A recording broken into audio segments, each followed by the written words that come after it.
साथियों, आज बजट सत्र के प्रारंभ में मैं समृद्धि की देवी मां लक्ष्मी को प्रणाम करता हूं।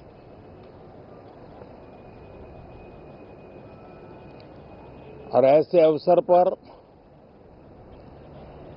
सदियों से हमारे यहां मां लक्ष्मी का पुण्य स्मरण किया जाता है।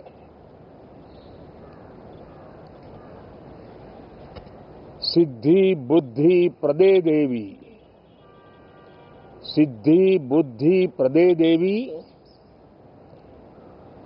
भुक्ति मुक्ति प्रदायिनी,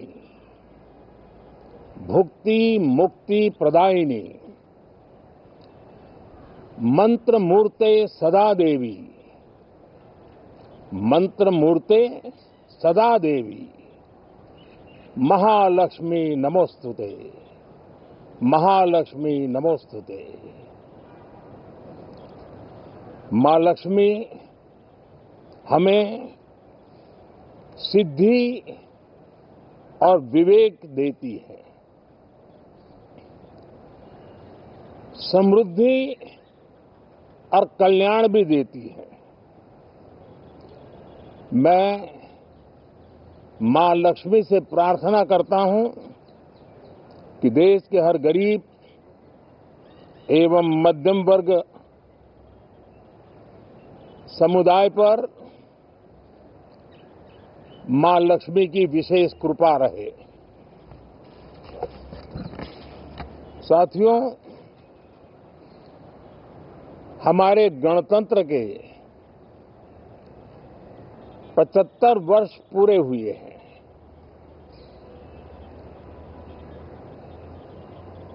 और ये हर देशवासी के लिए सर्वाधिक गौरवपूर्ण है और विश्व के लोकतांत्रिक जगत के लिए भी भारत का ये सामर्थ्य अपनी एक विशेष स्थान बनाता है। साथियों, ये देश की जनता ने मुझे तीसरी बार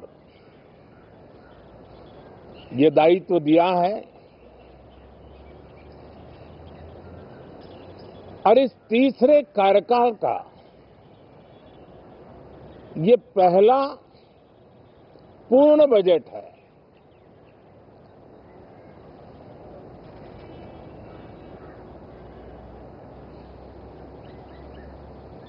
और मैं विश्वास से कह सकता हूं कि 2047 जब आजादी के 100 साल होंगे, विकसित भारत का जो संकल्प देश ने लिया है, ये बजट सत्र, ये बजट एक नया विश्वास पैदा करेगा, नई ऊर्जा देगा कि देश जब आजादी के 100 साल मनाएगा तब विकसित होकर रहेगा। 140 करोड़ देशवासी अपने सामूहिक प्रयास से इस संकल्प को परिपूर्ण करेंगे। तीसरे टर्म में हम मिशन मोड में देश को सर्वांगीण विकास की दिशा में, चाहे वो भौगोलिक रूप से हो, सामाजिक रूप से हो या आर्थिक भिन्न भिन्न स्तर के संदर्भ में हो,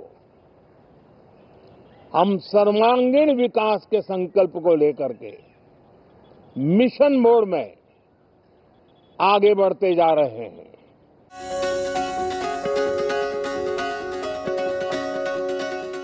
इनोवेशन,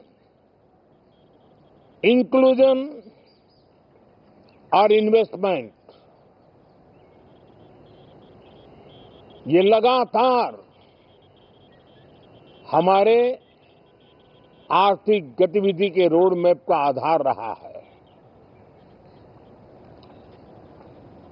इस सत्र में हमेशा की तरह कई ऐतिहासिक बिल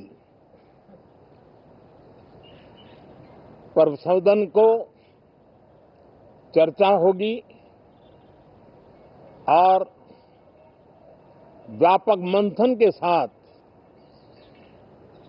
वो राष्ट्र की ताकत बढ़ाने का काम करने वाला कानून बनेंगे। विशेषकर नारी शक्ति के गौरव को पुनः प्रस्थापित करना, पंथ संप्रदाय के भेद से मुक्त होकर के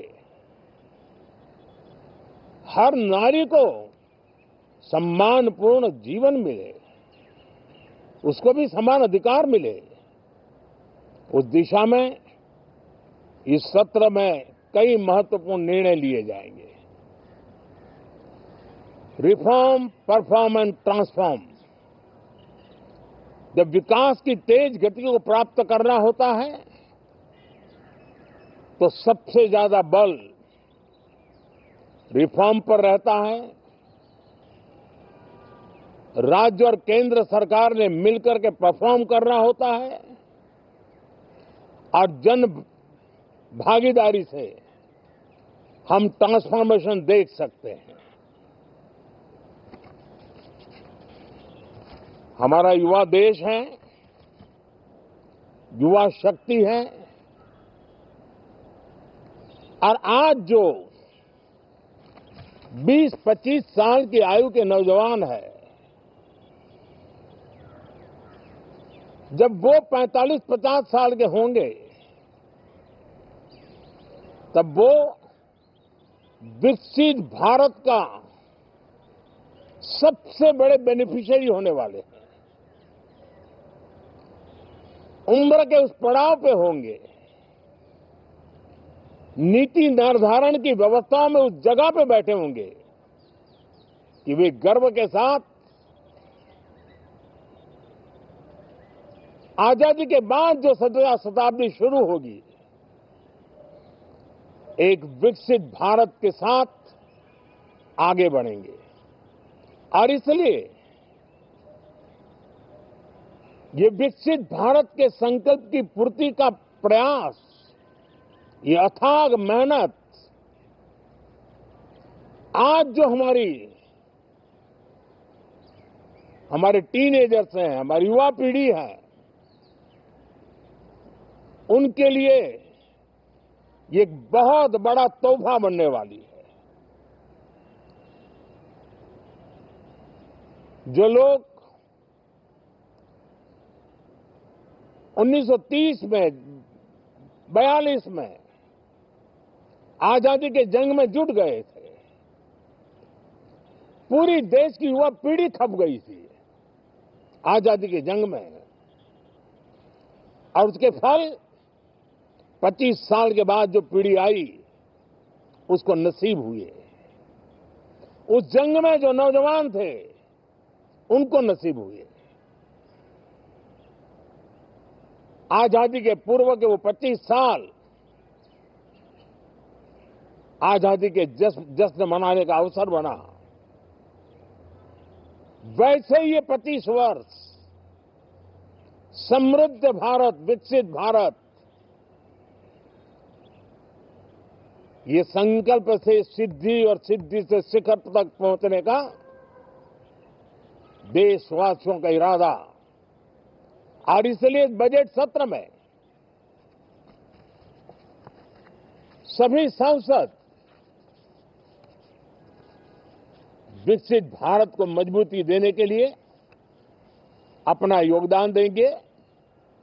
विशेष करके जो युवा सांसद है उनके लिए तो सुनहरा अवसर है, क्योंकि वो आज सदन में जितनी जागरूकता, जितनी भागीदारी बढ़ाएंगे और विकसित भारत के जो फल है वो तो उनकी नजर के सामने देखने को मिलने वाले हैं।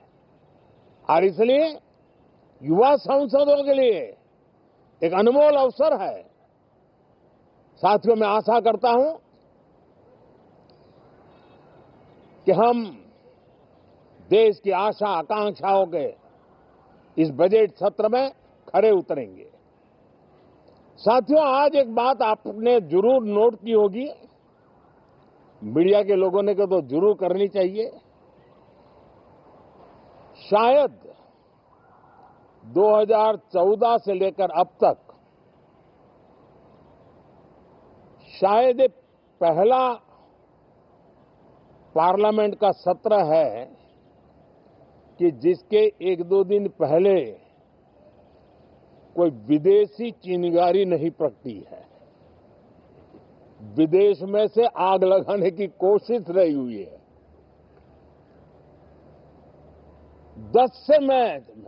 10 साल से यानी 14 से देख रहा हूं, हर सत्र के पहले शरारत करने के लिए लोग तैयार बैठते थे और यहां उसको हवा देने वालों की कोई कमी नहीं है।